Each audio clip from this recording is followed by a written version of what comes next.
সংবিধান সংশোধনে 17 জনের বিশেষ কমিটি গঠনের সিদ্ধান্ত নিয়েছে সরকার। বিএনপির 7 জন সহ 12 জনের নাম এরই মধ্যে চূড়ান্ত রয়েছে। বাকি 5 জনের নাম বিরোধী দল থেকে আহ্বান করা হয়েছে। অবশ্য বিরোধী দল এই ব্যাপারে সিদ্ধান্ত নিতে সময় চেয়েছে। জনাব মোহাম্মদ আসাদুজ্জামান, আপনার সময়। সংবিধান সংশোধন সহ জুলাই সনদ বাস্তবায়নে বিরোধী দলের দাবি ও সরকারের প্রতিশ্রুতির আলোচনা প্রায় প্রতিদিনের। এর মাঝে বুধবার জানানো হলো কমিটি গঠনের বিষয়টি।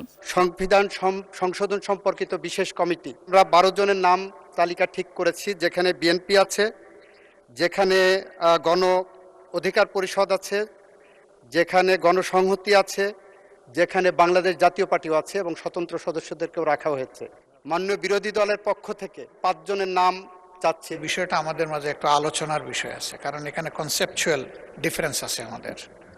তা আমরা আলোচনা করে জানাবো। এটা আজকেই হয়ে যাবে বোধহয়, এটা হবে না আর কি, এই সেশনটা মত দিতে পারবো না। আইনমন্ত্রী যখন কমিটির কথা বলছিলেন, তখন পেছনে এসে তৃতীয় সারিতে বসেছেন সংসদ নেতা ও প্রধানমন্ত্রী তারেক রহমান। বিষয়টি নজরে আসে ডেপুটি স্পিকার কায়সার কামালের। জাতীয় সংসদের নিয়মগুলো মেনে চলতে সদস্যদের প্রতি প্রায় আহ্বান ও নির্দেশনা দিয়ে যাচ্ছিলেন তিনি ও স্পিকার হাফিজউদ্দিন আহমদ বীর বিক্রম। তারপরও কিছু অনিয়ম থেকে যাচ্ছে বলে প্রধানমন্ত্রীর এই আচরণটি নিয়ম মানার উদাহরণ হিসেবে দেখান তিনি। Others honourable member, let us learn. রাষ্ট্রপতির বক্তব্যের উপর ধন্যবাদ প্রস্তাবে দাঁড়িয়ে নানা গুরুত্বপূর্ণ ইস্যুতে আলোচনার মাঝে বারবারই উঠে আসে মুক্তিযুদ্ধে বর্তমান সরকারি ও বিরোধী দলের ভূমিকা প্রসঙ্গ। বিএনপি দাবি করে মুক্তিযুদ্ধের দল, অথচ বিএনপি প্রতিষ্ঠা হয়েছিল 1978 সালের 1 সেপ্টেম্বর। মুক্তিযুদ্ধ দল কিভাবে বিএনপি হতে পারে? বহু সংগ্রামের দেশ এই বাংলাদেশ। বিরোধী দল বন্ধুরা বলেছেন ওয়াহাবি আন্দোলন, ফারাদি আন্দোলন, এগুলো ওনারা বলেছেন এটা ইসলামী আন্দোলন। এটা ইসলামী আন্দোলন না। নির্বাচনের আগে জামায়াত ভোট চাইতে গিয়ে বেহেশতের টিকিটের কথা বলেছিল। সংসদে বসে সেই প্রসঙ্গও আসে উভয় পক্ষের তর্কে। আপনারা কি জান্নাত যেতে চান না? যদি জান্নাত যেতে চান, তো টিকিট বিক্রি করে বলেন কেন?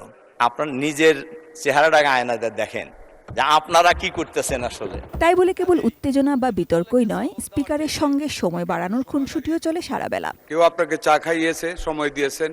কেউ আপনার সাথে ওকালতি করেন, কোর্টের বারান্দায় ঘুরেছে, সময় দিয়েছেন। মহান স্বাধীনতার ঘোষক শহীদ রাষ্ট্রপতি জিয়া রহমানের ডাকে যুদ্ধ করেছি দেশের জন্য, কাজে আমাকে ওনার বদলতে সময় ডাবল দিতে হবে। মানুষ, আপনি যদি আমার 2 থানার 2 হসপিটালকে একদম ইকুইপড করেন, তাইলে 2 মিনিট বাড়াবো।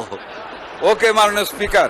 এছাড়া কেউ নিজেকে নিয়ে ট্রল করছিলেন সংসদে, কেউ আবার নারী এমপিদের নিয়ে কুরুচিপূর্ণ বক্তব্যের প্রতিবাদে ছিলেন সরব। আমি খুব অবাক হয়ে দেখেছি, বিগত কিছুদিন আগে আমাদের এই সংসদের নারী সহকর্মীদেরকে নিয়ে সংসদের বাইরে কুরুচিপূর্ণ মন্তব্য করা হয়েছে। কিন্তু আমি অবাক হয়ে দেখেছি মাননীয় স্পিকার, সেটা নিয়ে আমাদের বিরোধী দলের নেতারা, সংসদ সদস্যরা, এমনকি এনসিপি, তারা পর্যন্ত একটি নিন্দা প্রস্তাব আনেননি। এই তোমরা কেমন আছো? লেখাপড়া করছো তো? লেখাপড়া করতেই হবে। নকল, প্রস্তফা, জালিয়াতি কোনো কিছুই আর চলবে না। সাজিদা সুইটি, এটিএন নিউজ, ঢাকা।